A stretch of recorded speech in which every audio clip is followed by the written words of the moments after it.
साल शुरू होने के साथ ही चीन की दुनिया के खिलाफ गतिविधियां भी बदल गई।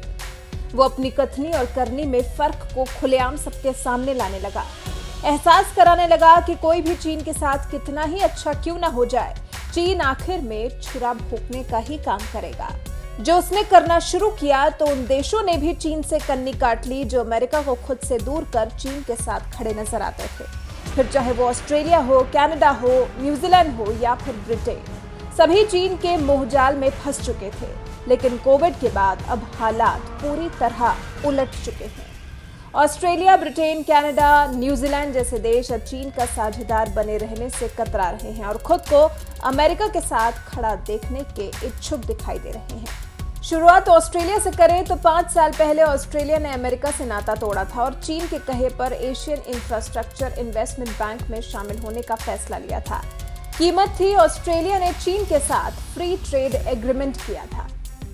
लेकिन जब दुनिया में वैश्विक महामारी के रूप में कोरोना फैला तो ऑस्ट्रेलिया को समझ आया कि इस घड़ी में उसे आखिर किसके साथ खड़ा होना चाहिए, जिसका बाकायदा बदला चीन की तरफ से लिया गया। ऑस्ट्रेलियन बीफ के इंपोर्ट पर बैन लगाया, साथ ही कई और पाबंदियां भी थोप दी। कुछ और वजहों की वजह से ऑस्ट्रेलिया और चीन के रिश्ते में दरार पड़ गई। वहीं अब चीन के खिलाफ माहौल ऐसा है कि एक गुट बन गया है। कनाडा, ब्रिटेन और न्यूजीलैंड के साथ भी चीन ने ऑस्ट्रेलिया जैसा ही व्यवहार किया, इसलिए अब अमेरिका के साथ मिलकर ये सभी देश चीन का विरोध कर रहे हैं।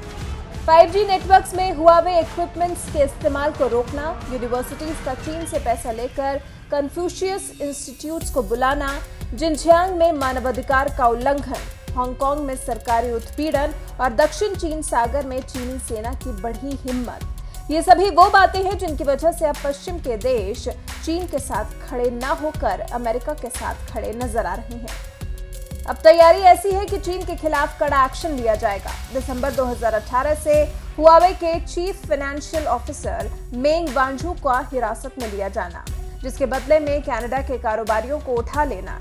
मेंग तो जमानत पर बाहर हो गए, लेकिन कनाडा के कारोबारी अभी भी चीन की प्रताड़ना झेल रहे हैं। ब्रिटेन के प्रधानमंत्री हांगकांग के 30 लाख लोगों को ब्रिटिश नागरिकता देने की कसम ले चुके हैं। चीन के सरकारी मीडिया CGTN को ब्रिटेन में नियम तोड़ने का दोषी पाया गया था। न्यूजीलैंड ने उइगर मुसलमानों के पक्ष में आवाज उठाई है और ताइवान की वर्ल्ड हेल्थ ऑर्गेनाइजेशन में सदस्यता को भी सपोर्ट किया है। कुल मिलाकर कभी चीन के साथ खड़े दिखाई देने वाले हर देश के पास अब चीन के विरोध में खड़े होने की कोई न कोई वजह जरूर है, जिसका अब चीन को भुगतान करना पड़ सकता है। कई देशों को साथ लिए जो चीन चला करता था, अब वो पाकिस्तान जैसे इक्का दुक्का हल्के देशों के साथ खड़ा दिखाई दे रहा है। उम्मीद है कि चीन को जल्द ही इस बात का एहसास हो जाए कि वो अकेला कुछ नहीं कर पाएगा, तो वो खुद में सुधार लाने की कोशिश करे, नहीं तो आगे चलकर चीन के लिए और ज्यादा मुश्किल हालात बनने से कोई नहीं रोक पाएगा।